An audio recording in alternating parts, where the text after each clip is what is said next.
Kah? Nih kayak semua yang misalnya mau cari apa seperti kayak apa gitu. Nah ini saya pengen tahu Nah ini Pak, ini jadi terkumpulan beritaan lapangan merasa ada yang 4 hari, yang 3 hari. Nah jadi lebih baik per hari walaupun sedikit. Iya. Nah ini intinya nih pakai itu nih. Iya, Nah, jadi ini kan yang kita bahas yang 3 hari yang lalu kan, adanya ajuan ini makanya saya suruh pilih mau yang tiap hari bisa cuma nggak bisa banyak kan gitu. Mau yang diapakan supaya banyak terserah. Nah sekarang tinggal ngambil kesepakatan gitu. Jadi kalau memang hari ini, yang mau per hari bisa aja, tiap hari kita bisa ambil kebijakannya. Cuma itu nanti minyaknya dipotong setelah sisa operasional berapa dan umum.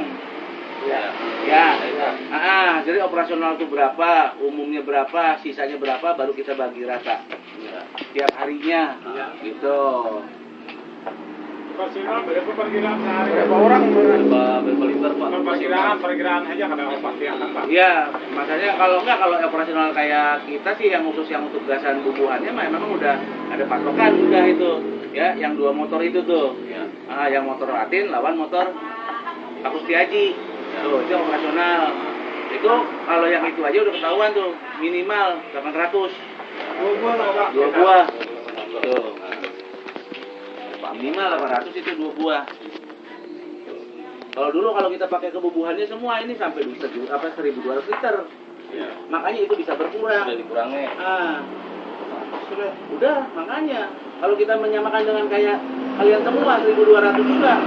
Ini kan banyak, makanya karena dari nilai karena mereka mengangkut operasional dari harganya, makanya bisa dikurangi jumlah liternya sama saya. Tuh, ya. Sekarang umumnya itu minimal 800, belum arul. Arul kah? Nih kayak semua yang misalnya mau cari apa seperti kayak apa gitu. Nah ini saya pengen tahu Nah ini Pak, ini jadi terkumpulan beritaan lapangan merasa ada yang 4 hari, yang 3 hari. Nah jadi lebih baik per hari walaupun sedikit. Nah ini intinya nih pakai itu nih. Iya, jadi ini kan yang kita bahas yang 3 hari yang lalu kan, adanya ajuan ini makanya saya suruh pilih mau yang tiap hari bisa cuma nggak bisa banyak kan gitu. Mau yang diapakan supaya banyak terserah. Nah sekarang tinggal ngambil kesepakatan gitu. Jadi kalau memang hari ini, yang mau per hari bisa aja, tiap hari kita bisa ambil kebijakannya. Cuma itu nanti minyaknya dipotong setelah sisa operasional berapa dan umum. Jadi operasional itu berapa, umumnya berapa, sisanya berapa, baru kita bagi rata tiap harinya, gitu.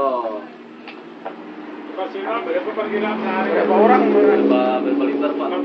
Perkiraan aja kada pasti akan Pak. Iya, makanya kalau operasional kayak kita sih yang khusus yang untuk gasan bubuhannya memang udah ada patokan udah itu, ya, yang 2 motor itu tuh, yang motor Latin lawan motor Pak Kustiaji. Tuh, itu operasional. Itu kalau yang itu aja udah ketahuan tuh, minimal 800. 2 buah lah Pak. 2 buah. Tuh. Minimal 800 itu 2 buah. Kalau dulu kalau kita pakai kebubuhannya semua ini sampai 1.200 liter. Makanya itu bisa berkurang. Sudah dikurangi. Udah, makanya kalau kita menyamakan dengan kayak kalian semua 1.200 juga. Ini kan banyak, makanya karena dari nilai karena mereka mengangkut operasional dari harganya, makanya bisa dikurangi jumlah liternya sama saya. Tuh, ya. Sekarang umumnya itu minimal 800, belum arul. Arul kah? Nih kayak semua yang misalnya mau cari apa seperti kayak apa gitu. Nah ini saya pengen tahu Nah ini Pak, ini jadi terkumpulan beritaan lapangan merasa ada yang 4 hari, yang 3 hari.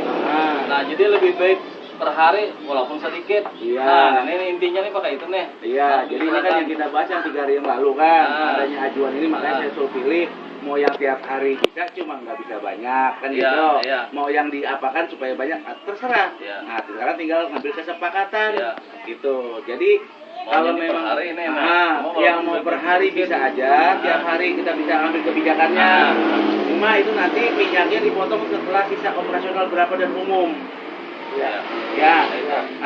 Jadi operasional itu berapa, umumnya berapa, sisanya berapa, baru kita bagi rata tiap harinya, gitu. Operasional berapa perkiraan sehari? Berapa orang? Berapa perkiraan aja kadang pasti akan Pak. Iya, makanya kalau operasional kayak kita sih yang khusus yang untuk gasan bubuhannya memang udah ada patokan udah itu. Ya, yang 2 motor itu tuh. Ya. Yang motor Latin lawan motor Kapus Setiaji. Tuh, itu yang operasional. Itu kalau yang itu aja udah ketahuan tuh, minimal 800. 2 buah lah Pak. 2 buah. Tuh. Minimal 800 itu 2 buah. Kalau dulu kalau kita pakai kebubuhannya semua ini sampai 1.200 liter. Ya. Makanya itu bisa berkurang. Sudah dikurangi. Udah, makanya kalau kita menyamakan dengan kayak kalian semua 1.200 juga, ini kan banyak. Makanya karena dari nilai karena mereka mengangkut operasional dari harganya, makanya bisa dikurangi jumlah liternya sama saya. Tuh, ya. Sekarang umumnya itu minimal 800, belum arul.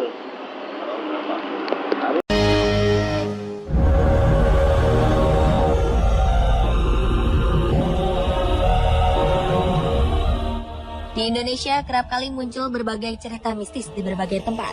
Tetapi di balik cerita mistis ini pula, ternyata ada fakta-fakta unik yang melingkupinya. Tempat pertama adalah terowongan Casablanca. Terowongan ini memang tergolong angker dan penuh dengan cerita mistis.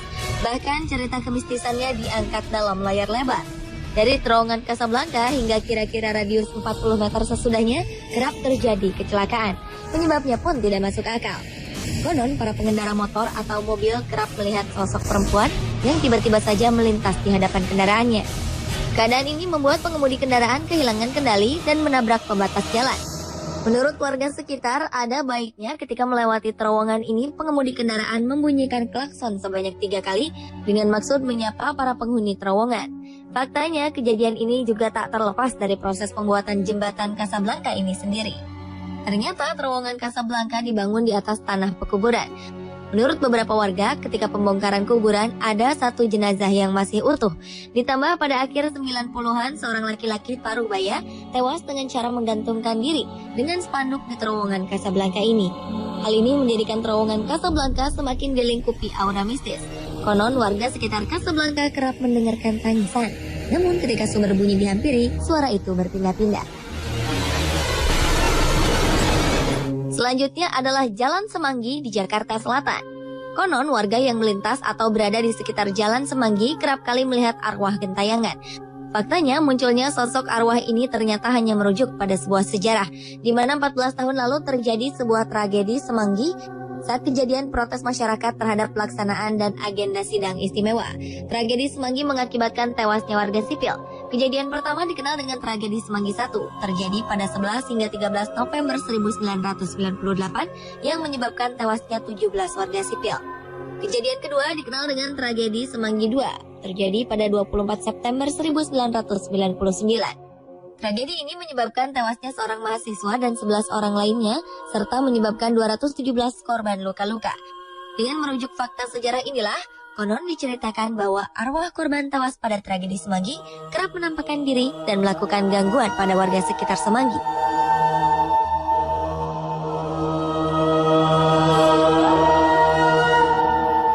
Selanjutnya masih dari Jakarta Selatan adalah Rumah Pondok Indah. Mungkin sebagian dari Anda pernah mendengar jika rumah ini adalah salah satu rumah terangker di Indonesia. Dalam sejarah cerita yang beredar, konon akhir September 2002 lalu, seorang tukang nasi goreng hilang setelah hanya menyisakan gerobak nasi gorengnya saja di depan rumah ini. Diceritakan tukang nasi goreng ini tak pernah kembali setelah mengantarkan nasi goreng pesanan seorang perempuan ke dalam rumah. Mengenai sejarah rumah ini sendiri, konon kabarnya seisi keluarga pemilik rumah ini tewas dalam peristiwa perampokan bermotif persaingan bisnis.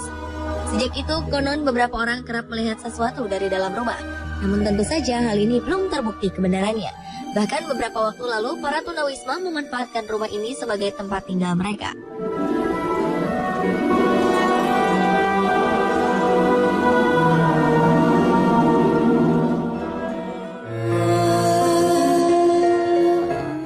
Terakhir adalah Jalan Babakan Siliwangi, Bandung. Diceritakan bahwa di jalan ini sering terlihat sosok hantu boneka yang suka mengganggu pengguna jalan.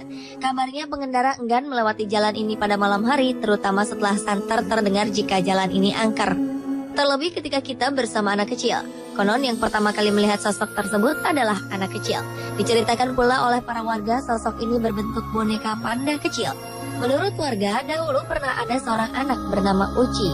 Ia meninggal akibat tabrak lari pada 1981. Nah, sang pengemudi tidak turun menolong, melainkan langsung tancap gas dan kabur. Selama dalam perawatan Rumah Sakit Saint Carolus Bandung, Uci kecil terus mengigau mencari boneka panda kesayangannya. Boneka ini sedang didekapnya saat kecelakaan. Keluarga Uci pun berusaha mencari namun tidak pernah menemukannya. Seminggu dalam perawatan, Uci mengalami koma, lalu menghembuskan nafas terakhirnya. Beberapa sumber mengatakan boneka milik Uci sebenarnya tidak bermaksud mengganggu pengguna jalan Babakan Siliwangi. Kemunculannya dinilai untuk memperingatkan kepada setiap pengguna jalan agar berhati-hati.